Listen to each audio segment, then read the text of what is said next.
Last week I brought you up to speed. We learned about the Ovis. We learned about the Shvatim. We're holding Vayechi. So, understand it in this way. There are a number of cycles here. The first cycle is the initial birth of the Jewish nation, which takes place essentially in holiness. The birth of the Jewish nation, which takes place essentially in holiness, is represented by the life of Abraham and the life of Yitzchak. Once that cycle is complete, begins the first round of exile. Now, exile is not God delighting in our suffering. Hashem, believe it or not, He doesn't really enjoy when we suffer. Okay, it's hard to believe, really hard to believe, but true. Exile, instead, is a process of digging deeper to get more. So Avraham and Yitzchak, together, represent the birth of the Jewish person. Yaakov Avinu represents, once the Jewish person exists, there are struggles. But Yaakov Avinu is Yaakov Avinu. So he experiences these struggles on the most sublime, most lofty of levels. But nevertheless, even the holiest of people experience struggles on their lofty levels because even they are improved by those challenges. Yaakov's struggles are represented by his encounter with Lavan, his encounter with Esav, the loss of his favorite wife, the disappearance of his son, and so on and so forth. And the biblical account of these events, in addition to being historically factual, they actually happened, are Torah. They teach us cycles of life that are eternal. Avraham and Yitzchak is one cycle of life. Yaakov's life is a second cycle of life. Beginning with Parshas Vayeshev begins round 3. This is the cycle of life of the 12 tribes, which I called on my website Yosef and his brothers. Yosef and his brothers are a story. It's a story of exile, it's a story of competition, it's a story of politics, it's a story of misunderstanding, it's a story of tragedy. And it's a story of survival and vindication. And the last 4 sections of Genesis, of Bereshit, Vayeshev, Vayiketz, Vayigash, Vayechi, the Shalach Kodesh calls them Tzayin Yosef, Yosef and his sheep, are a second cycle of Golus. They're a second cycle of suffering and challenge. Worse than Yaakov's, darker than Yaakov's, and very different than Yaakov. Exodus, Shmois, is going to be the third cycle of Golus, which is even bitterer and darker. Because that's not the Golus of Yaakov Avinu, that's not the Golus of Yosef and his brothers, that's the Golus of the ordinary Jew, of us. And our light is less, and our darkness is deeper. And the fact that the Torah tells us these 4 cycles, that's what they are, they're 4 cycles. There's the Avraham Yitzchak cycle, there's the Yaakov cycle, there's the Yosef and his brother cycle, and there's the rest of us cycle. It's because these stories aren't just historic events, they're the spirit of the world, they're the spirit of humanity, they're the spirit of the Jewish people, they're the story of all of history. Where there is goodness, there's one level of struggle, there's a second level of struggle, there's a third level of struggle, and there is, in quotes, the appropriate response, end quote, how to encounter and deal with challenge. Behind every cloud is a silver lining, but you have to know how to write it. And the biblical account, the stories in the Torah, are giving you precedent, are giving you prototypes, are giving you first versions of these events that you can look to in your own life when you're going through challenge and determine how best to deal with this type of strife, this type of challenge, and be redeemed from it. Like each story ends with redemption. Yaakov is redeemed, Yosef and his brothers are redeemed, and even the Jewish people in Egypt were redeemed. And this is how we are reading the narrative of the Chumash. We're reading the biblical story in this way. It's a mystical story. It's a timeless story. It's the story of our lives. And we're deep into the third cycle. We're deep into Yosef and his brothers. We've covered a lot of territory. what we've learned is that Yosef is the consummate responder. I don't even want to call him a survivor, because he's not a survivor. He's a responder. Yosef has the skill to react to every situation correctly. And because Yosef has this extraordinary skill in responding to challenge correctly, he emerges extraordinarily well. He comes out so good from his struggles because he responds correctly. I don't know if you remember all the Sichos we learned last year, but Yosef has an ability to figure out, for lack of words, what Hashem is thinking. And when the Eibishter challenges him, instead of resisting it, instead of going stiff, instead of fighting it, he accepts it. And the more difficult the challenge the Eibishter gives him, the more accepting Yosef becomes. And as a result, Yosef becomes a king. The way Chassidus and the way the Rebbe describes Yosef HaTzadik, he is a child of the Golus and lives in the Golus like as if it doesn't exist. He is just so equipped to deal with Golus that the Gentiles, the Goyim who exile him, make them their king because of the way he responds, the way he deals with the challenges that greet him. But Yosef is only one person. Yosef has 11 brothers. Their reactions are quite different. And as a consequence, the experience of Golus for them is also quite different. They survive the Golus through isolation. They don't survive the Golus by becoming a king and by being at the political helm and being in the center of all things. They survive the Golus by being alone, separate from everybody else, being shepherds who are out in the fields, being shepherds who are doing work that's considered so dishonorable, people don't want to associate with them, and they survive by being alone, being separate. And of course, the third player in this round is Yaakov Avinu himself.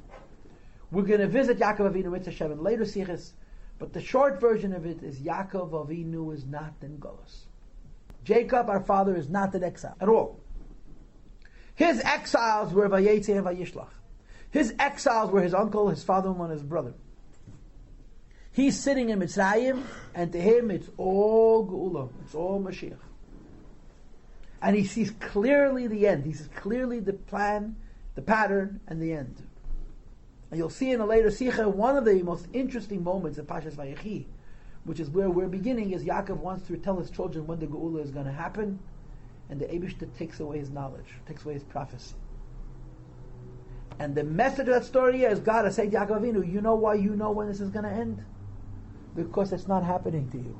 Your children are not allowed to know when this ends, because if your children know when this ends, they're not going to be here. They're not going to experience it. They're not going to be purged. They're not allowed to know. So if you summarize it, you have three groups. Yosef HaTzadik is a product of the Golus, and he's a king. The Shvatim are products of the Golus, and they survive it through isolation. They're not slaves. The fourth round is going to involve slavery. The third round is going to involve dissociation, isolation, separateness. Yaakov Avinu himself is not a product of the exile at all. And now let's start the Sikha. So aside from the difference that Yaakov is not a product and Yosef is a product of Golus, what is then the difference of how they experience it? If you said Yosef doesn't really, he was also able to see. He doesn't just see, he kings over it. He owns it. He doesn't see Geula happening tomorrow, he has Geula right now. Yosef is even higher than Yaakov. But how's that different from Yaakov? It's not happening to him. Okay, because he's not actually... Yosef is mastering over it. Yaakov loses Yosef and he goes, yeah. You know that Yitzchak is still alive? You know that Yitzchak knows exactly where Yosef is? And he doesn't tell him. Because if Yitzchak tells Yaakov, it's not Golus. It doesn't achieve what it's supposed to achieve. So two men living in the same house. One is agonizing and one is celebrating. The same exact event. Okay. Now girls, there's some of you who were not here last year, so I'm just going to say this once, and then I'll say it again, and then again, and then again, and then again. I'm not going to tell you where I'm holding. I'm going to read straight what I underlined. The only time I'll tell you where I'm reading is if I skip. If you just follow the words that are underlined, you should not get lost. Vayichi Yaakov Eretz Mitzrayim Shva Esrei Shana. Jacob, our father, who we decided is not a part of this galus, lives in Egypt for 17 years. Tirgem loy moirei, so a teacher explained to his student, Al Pipirish Balaturim, a commentary of one of the commentaries, She'es Yud Zayin Shneisov, HaMuvchores, the best 17 years of his entire life, Chai Yaakov b'Mitzrayim. Yaakov lived 147 years. He never had it better than when he was living in Egypt. V'yanei ad morazok. The Alter Rebbe explains why and how would Yaakov Avinu have the best 17 years of his life in Egypt. So the Alter Rebbe explained the following. Ksiv, it says in the pasuk in Vaishas Vayigash, that Yehuda shalach lafanov. Yehuda was sent before Yaakov Avinu, El Yosef to Mitzrayim, to Yosef, Lahoirais lafanov, to give direction before him, Goshen, on the place of Goshen. When Yaakov left the Holy Land and he went towards Egypt, which is not a very long journey, he sent Yehuda ahead of him. Why? The Isa b'Medrash, it says in the Medrash, Muva b'Rashi, Rashi brings it, Amar Rab Nechemiah, says Rabbi Nechemiah, why was Yehuda sent ahead of the entire caravan, Lahaskin le'beis Talmud, to make a yeshiva there? Shetehei sham Torah, Torah should preside in Egypt, V'sheyihu hashvatim hoigim b'Torah, that the tribes should be busy and diligent in Torah. Now girls, one of the key words of this entire Sicha is that it says, V'sheyihu hashvatim hoigim b'Torah. Not that Yaakov should learn, but that his children should learn. Laheireis lefanav Goshna, to show him direction before him, ahead of him in Goshen. Claim it this. Torah. When one learns Torah, Miskarvi Lasham Izbarach, he come close to HaKadosh Baruch Hu. And as a consequence, Hoysa Bechinas Vayechi Gam b'Mitzrayim. Yaakov's life was lived in Egypt. A little boy asks his grandfather. The Tzemach Tzedek asks the Alter Rebbe, fine, I get it that Yaakov lived good in Mitzrayim, but why would the best years of his life be in Egypt? And the Alter Rebbe answers him, because in Egypt they learned Torah. And therefore the best years of Yaakov Avinu's life were lived in Egypt. Now ask me a question. Why were they only learning Torah in Egypt? They learned Torah in Israel too. If they learned Torah in Egypt, they certainly learned Torah before they left. So what makes Egypt special? Turn the page. Mitzrayim, you with me still? Egypt, hu miloshen mitzarim agvulim. It connotes, it translates as constraint and limitation. Eretz, it's a land, she'ein, and they said it's smakal v'gila l'kusi yizbarach, that doesn't permit the revelation of godliness, habilti bagvul, which is infinite. Everything has to be limited. V'oid yoser, moreover, he ervas haaretz. It is a despicable place. Mekei machet v'aklipos, it's a place of sin and klipa, worse than others. Hamalimu, mastirim, that hide and block, al kol inyan alaki, anything which is godly, b'chal in general. So Egypt is not a choice place to live. If you want to live as a religious Jew, you choose Muncie rather than Egypt. The purpose of a person's service is to go out of these limitations. This means, in other words, the person should feel a revelation of godly light, which is infinite. That through this, Yis'ala, one is uplifted, Lavidas Hashem, to serve God Almighty, believe Komodidas Vagbal, without any limits. So the land, the geography of Egypt represents constraint. The geography of Eretz Yisrael, for example, represents breath. V'lachein, therefore, V'zuhi, and this is Nekudat She'eloseh Shel Tzemach Tzedek Ad Morzak. So the Tzemach Tzedek, as a little boy, says to his grandfather, the Alter Rebbe, hey Nemes, it's taka true. Shedavke b'yadayin shana v'achreines, that in the last 17 years of Yaakov's life, Bo Yaakov l'simcha v'oine geruch, the Yaakov achieves a joy and a delight, which is spiritual, be'madrega nailach kizu, on a very high level. How high is it? Shalayigia eleh ad oz, he didn't reach it until that point. It was the best years of his life. At the same time, he was after all in Egypt. Yaakov wasn't a fool. Yaakov understood that this is an unholy land. Mitzrayim ugvulim ve'ervas haaretz, its limitations, and it's constrained and it's limited and it's abominable.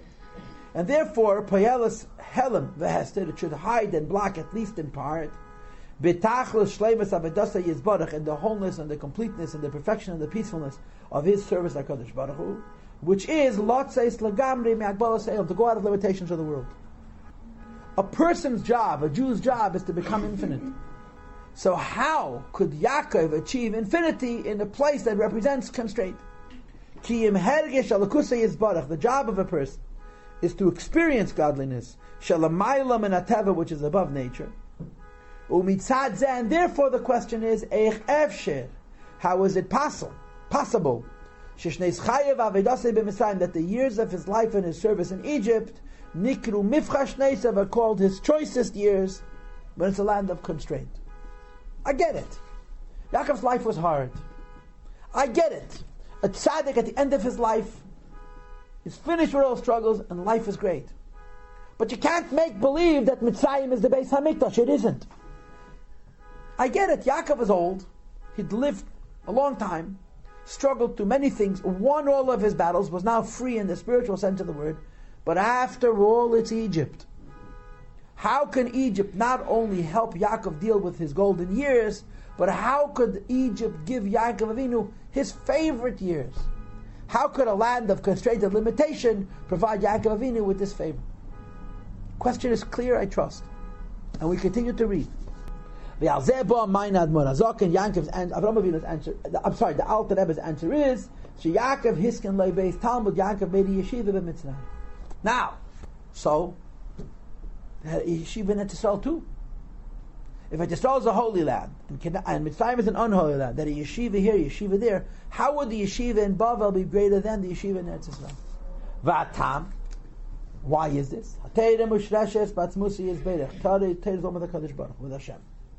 And therefore, Kshem shatzmusi is Baruch Hu l'mayla m'kol ha'ktzavos l'mayla mat, Hashem has no limits. Al derech zahu b'teira, the Teira also has no limits. Shegam b'amshachas l'mata, even as it descends below. B'chol ha'madrege shelo, and all of its level has no limits.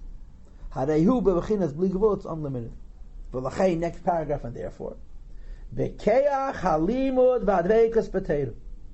When a Yid learns Torah and attaches himself to the Eibishter through that learning Torah, there's a possibility to lift up a person mikol hamedides v'agbalas shela elam, from all the measure and limitations of the world. In other words, levata lesahel levahesta, the Mitzrayim, to shatter the hiddenness and the concealment of Egypt. And as a consequence, efshed, it's possible shemivcha shneisav, that Yaakov's best years, yiyugam kishagar be'eret Mitzrayim, shall be in Egypt. What's the answer? The answer is Mitzrayim's a bad place, but Torah is infinite, and the infinite power of Torah can shatter that place called Egypt and make it the best. But is that an answer? If Torah is infinite and has the power to shatter a bad place, how do you think Torah will do in a good place? Even better. Turn the page. We're on page 46 now. Okay, so let's talk it through. Let's get through what we did so far. Yaakov's favorite years are in Egypt. Why? Because there's a yeshiva. So, Torah breaks all limitations, and therefore even Egypt is redeemed through Torah, and that's why Yaakov is the happiest. But in Israel, he didn't need to break through limitations. There were no limitations in the first place. How is Egypt so preferred? So the Rabbi now continues and says, page 46, Va'abiyah, the explanation is as follows. Okay? So the Tzemach Tzedek explains in his adulthood, quote, Vayechi Yaakov eretz Mitzrayim shva asar shana, Yaakov lives in Egypt 17 years, shva esrei kemisper tev, 17 has the numerical equivalent of good. The Hainu, in other words, that al yedei shva esrei kemisper tev, the number 17, which is good, the Hainu al yedei shva esrei de Mitzrayim, through the 17 years in Egypt, Zocha lebechines vayechi, Yaakov merit vayechi. Now, girls, here comes the punchline of the Sikha. Not that even in Egypt you have light. No. Lireis tev, to see good. Ki, because Yisrein ha'er nimshach menachesha. The greatest light comes from the darkness, and that's the answer. What? The greatest light comes from the darkness.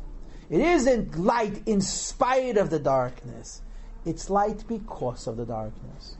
Yaakov Avinu's life has been very difficult, and he's struggled, and he survived, and he's thrived. He comes to the darkest place in the world, and he watches his children thrive and learn and grow. This is the best part of his life, not because it's so full of light, but because this light is coming from the darkness. And it ever proceeds to say, I'm going to have to go a little bit quicker because there's not a lot of time. When you say light from darkness is superior to regular light, there's two levels. If you're looking on page 46 on the right side, the third paragraph, there's an aleph there. Aleph, the first level is that you illuminate darkness through light. But then there's a beis. Not that you illuminate the darkness through light, but the darkness itself begins to shine.